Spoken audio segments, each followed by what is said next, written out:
सुप्रभात बच्चों। आज हम लोग व्याकरण पढ़ेंगे। व्याकरण में क्रिया पाठ। क्रिया का आप लोगों को नोट्स दिया जा चुका है, आप लोगों ने लिख भी लिया होगा। अभी इस पाठ को मैं समझाती हूँ। क्रिया किसे कहते हैं? क्रिया जिन शब्दों से किसी कार्य को करने का बोध होता है, जिन शब्दों से किसी कार्य को करने का बोध होता है उसे क्रिया कहते हैं। जैसे लिखना, पढ़ना। अब जो भी क्रिया बनता है उसका धातु होता है। धातु, क्रिया के मूल रूप को धातु कहते हैं। क्रिया के मूल रूप को धातु कहते हैं। तो जैसे पढ़ना, पढ़ना में धातु क्या हुआ? पढ़। लिखना, लिखना में धातु क्या हुआ? लिख। ठीक है। अब हम लोग देखेंगे क्रिया के भेद। क्रिया के दो भेद होते हैं, सकर्मक क्रिया और अकर्मक क्रिया। सकर्मक क्रिया और अकर्मक क्रिया आप लोगों ने पहले भी पढ़ा है, मैं आपको फिर से समझाती हूँ। क्रिया जो सकर्मक क्रिया और अकर्मक क्रिया मैं बताई, उसके पहले आप देखो कि क्रिया को दो आधारों पर बांटा गया है, कर्म के आधार पर और संरचना के आधार पर। तो कर्म के आधार पर क्रिया के दो भेद हैं, अकर्मक क्रिया और सकर्मक क्रिया। तो अकर्मक क्रिया क्या होती है? अकर्मक क्रिया जिस वाक्य में क्रिया का कर्म ही नहीं होता है।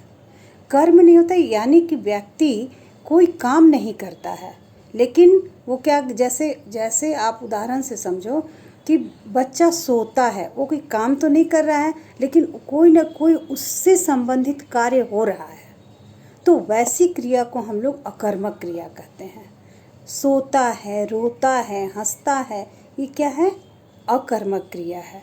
इसको और अच्छी तरह से जानने के लिए, पहचानने के लिए, कोई वाक्य दिया है, उसमें पूछा जाए कि ये क्रिया अकर्मक है कि सकर्मक, तो उस वाक्य में आप क्या और किसको लगाकर प्रश्न कीजिए।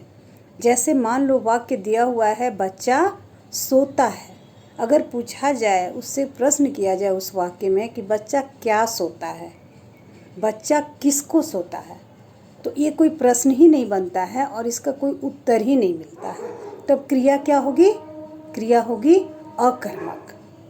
और सकर्मक क्रिया क्या होती है? दूसरा है क्या? सकर्मक क्रिया। सकर्मक क्रिया यानी जिस क्रिया का कर्म हो, जिस क्रिया में क्या हो? कर्म हो, तो वो क्रिया सकर्मक होती है। जैसे बच्चा पुस्तक पढ़ता है, अब हम इसको में प्रश्न करेंगे बच्चा क्या पढ़ता है, तो आपको उत्तर मिलेगा कि बच्चा पुस्तक पढ़ता है। ठीक है। उसके बाद सकर्मक क्रिया के भेद। सकर्मक क्रिया के दो भेद हैं, एक कर्मक क्रिया और द्विकर्मक क्रिया। एक कर्मक क्रिया और द्विकर्मक क्रिया। जिस वाक्य में एक कर्म हो वह एक कर्मक क्रिया है, और जिस वाक्य में दो कर्म दिया हो वह द्विकर्मक क्रिया है। उदाहरण से समझेंगे हम लोग। एक कर्मक क्रिया, प्रिया पुस्तक पढ़ती है। प्रिया पुस्तक पढ़ती है। रुद्र खिलौने से खेल रहा है। रुद्र खिलौने से खेल रहा है, ये एक कर्मक क्रिया, इसमें एक ही क्रिया हो रही है। और द्विकर्मक क्रिया का उदाहरण देखो, कामना ने अर्चना को उपहार दिया। कामना ने अर्चना को उपहार दिया।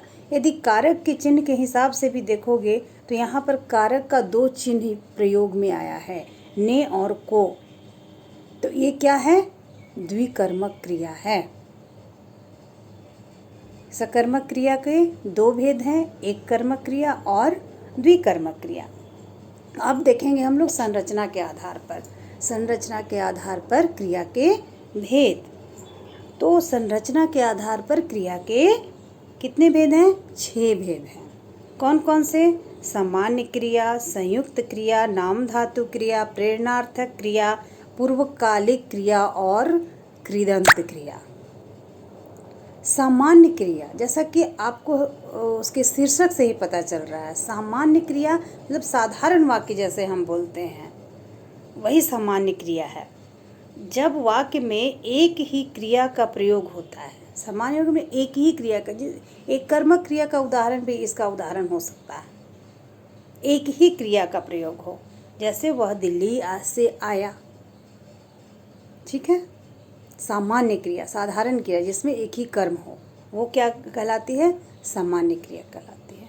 नाम धातु क्रिया, नाम धातु क्रिया बनाते हैं, कैसे बनता है?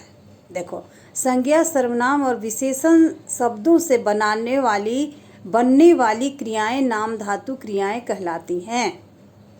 संज्ञा, सर्वनाम और विशेषण शब्दों से बनने वाली क्रियाएं नाम धातु क्रियाएं कहलाती हैं। जैसे संज्ञा से संज्ञा, जैसे बात तो बतियाना, हाथ हथियाना, क्या है, क्या हो गया? ये नाम धातु क्रिया हो गया। सर्वनाम से अपना तो अपनाना, विशेषण से तैराक तो तैरना, दोहरा दोहराना, तो इस तरह से नाम धातु क्रियाएं बनती है, हम लोग बनाते हैं उसको।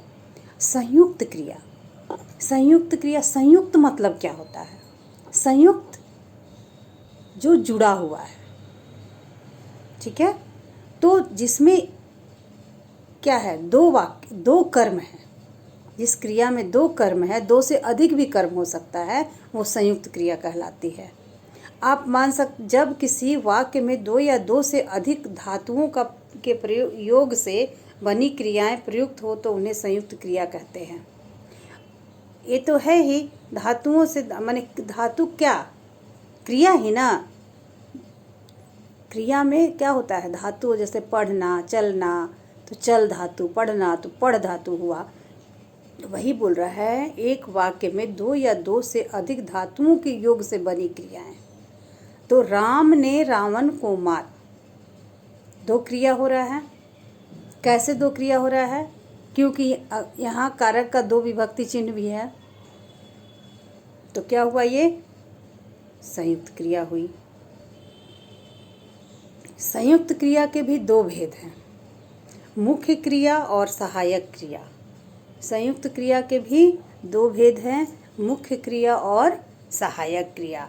जिस संयुक्त क्रिया में पहली क्रिया वाक्य के अर्थ को स्पष्ट करती है उसे मुख्य क्रिया कहते हैं।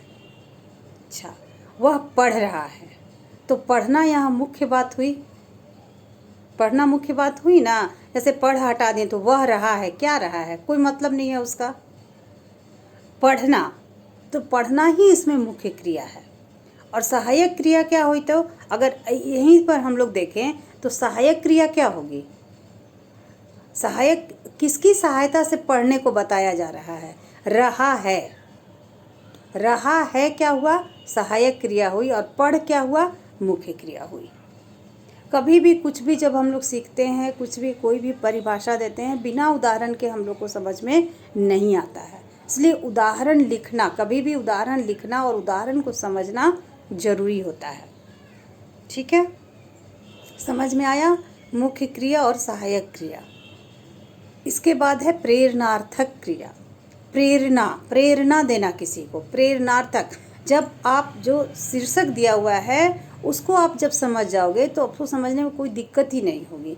प्रेरणार्थक क्रिया माने प्रेरणा देना, यानी किसी को काम करने के लिए कहना।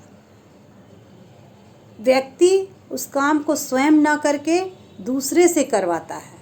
कोई भी व्यक्ति जब किसी काम को स्वयं अपने आप न करके किसी दूसरे से करवाता है तो वो प्रेरणार्थक क्रिया होती है। जैसे मालिक नौकरों से कपड़ा धुलवाता है। माताजी ने धोबी से कपड़े खुद उन्होंने नहीं धोया, किससे कपड़े धुलवाए? धोबी से कपड़े धुलवाए। तो ये क्या है? यहाँ क्या हुई? प्रेरणार्थक क्रिया। उसके बाद पूर्वकालिक क्रिया। पूर्वकालिक क्रिया, पूर्व माने क्या होता है? पहले। कालिक क्रिया, काल माने क्या होता है? समय। तो पहले समय वाली क्रिया पूर्वकालिक क्रिया। तो इसका मतलब कि एक क्रिया जो हुई है उसके होने से पहले कोई क्रिया हो चुकी है, उसे पूर्वकालिक क्रिया कहते हैं। किसी क्रिया को करने से पहले एक क्रिया पहले हो चुकी है, उसे हम लोग क्या कहते हैं? पूर्वकालिक क्रिया कहते हैं। जैसे वह खाना खाकर दुकान चला गया। खाना खाकर दुकान चला गया। खाना खाना क्या हुआ? खाना खाना पूर्वकालिक क्रिया हुई। उसके बाद है कृदंत क्रिया। कृदंत क्रिया, जब किसी क्रिया में प्रत्यय जोड़कर उससे नई क्रिया बनाई जाती है उसे कृदंत क्रिया कहते हैं। प्रत्यय कहाँ जुड़ता है? बाद में। उपसर्ग और प्रत्यय आप लोग पढ़े हो, तो उपसर्ग प्रत्यय जो बनता है वो एक पूरा शब्द होता है। और यहाँ क्या है, देखो, जब किसी क्रिया में प्रत्यय जोड़कर उससे नई क्रिया बनाई जाती है उसे कृदंत क्रिया कहते हैं। जैसे खाया, खा जोड़ या, खाया। ले जोड़ कर, लेकर। देख जोड़ता, देखता। ये कृदंत क्रिया का उदाहरण है। तो आप लोगों को क्रिया, जब आपका डाउट क्लास हो रहा था उसमें भी मैं इस पार्ट को समझा चुकी हूँ। फिर से अभी वीडियो द्वारा आपको समझा दिया गया। उम्मीद करती हूँ आपको समझ में आया होगा। नहीं समझ में आया होगा आप डाउट क्लास में फिर से पूछ सकते हैं। धन्यवाद।